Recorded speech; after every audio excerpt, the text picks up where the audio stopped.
After moving north because of Los Angeles fires, we had an unbelievable, yep, those are horses Buddy's looking at. We had an unbelievable time at the Pismo Beach State Park. We made some friends, but it was time to move on. And one of the things was, that smoke outside the campground. So we started southeast, toward Bakersfield. And initially, I was completely captivated by the changing landscape as we moved from sea to inland. It was simply beautiful.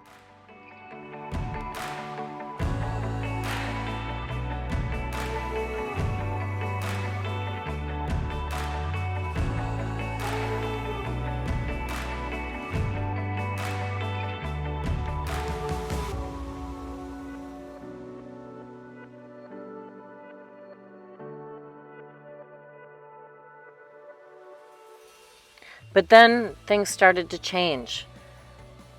It was hard to describe.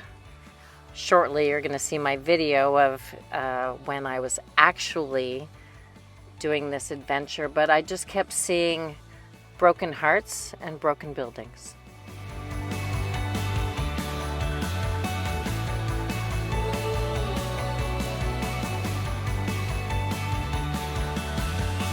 Feeling here of desperation.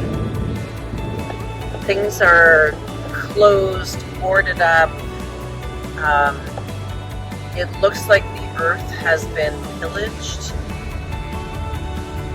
It's not an area that people see very often because it's really not a direction that most people go, but oil derricks beside vineyards and beside orchards, and then in some places right now what I'm seeing, as far as you can see, there are solar panels. I'm going to have to do a lot more research, but this is not a place that I would stop for the night. There's something desperate about it. And there were a few huge Trump signs up and about, but the photos that you're going to see of neighborhoods completely boarded up, people walked away from houses. I've seen this twice in my cross tour of towns that look like they had just been abandoned. But it's like being on the surface of the moon, really. There's no way to explain. The air is also changed here.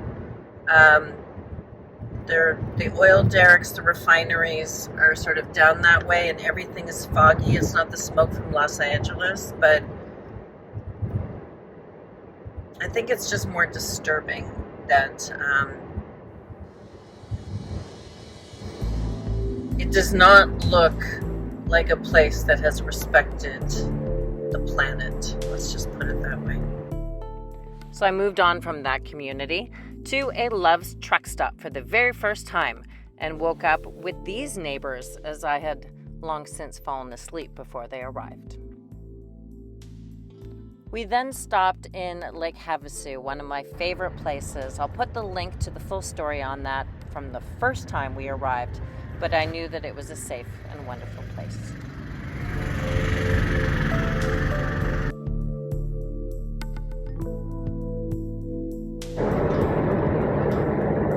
You know, when you have one of those days where you think, what did I do and who did I hurt in a previous life when things happened to me? So this morning I was getting ready to charge my battery. I'm not going to name the battery brand because people who are in van life will know it, and I'm still dealing with customer service, so I'm not at a point where I'm willing to identify, because I think they're going to be fairly helpful. So for those of you who are not in van life, losing your battery, your portable battery and your solar is kind of like your furnace and your water and your electricity all going at the same time. So what happened was I went to charge I went to plug in. I was going for a drive, and when you plug in to what used to be called a cigarette lighter, I can charge my battery while I'm driving, and it wasn't working. So I went to go look at it, and the actual port was melted. And I thought, that's not good. And then I realized I have been having a problem with that port for a couple months, thinking it was the solar panels. So I went all over Lake Havasu looking for somebody who knew anything about portable power banks, and they don't. So I decided, pack it all up, get to Quartzsite, the mecca of van life, because someone there had helped me once with my solar panels. And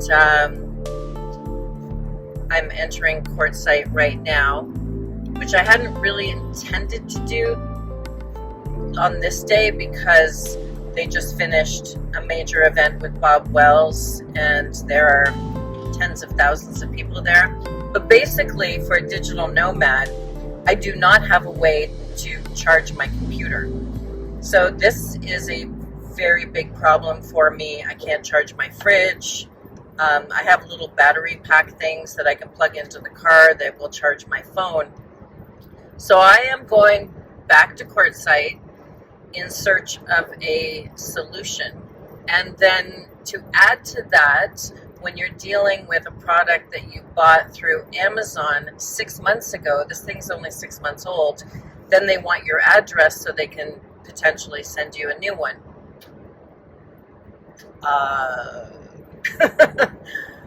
So I do have the friend that I met in Texas that I'm going to see again, and I do have family in Texas, but I need an urgent solution. So that is the problem today. Today was going to be a laundry and shower and organized day, but this is pretty urgent because everything I do relies on that battery. And now I'll just show you, because it's right here. I'm not, doing anything about risking my driving or anything. But this is the port thing. I don't know if you can see. A little bit on the melty side. And of course, I don't want to plug anything into that battery until I know whether the inside of that battery, which is 15 pounds, anything inside that battery has been fried, because I don't want to plug my computer into it as a test, because that would totally end my career as a digital nomad. But more importantly, for the people that I consult to, I would be flying blind. And so this is what we're doing today. Not at all what I planned. I don't like going to stores on a Saturday because they're busy with people, but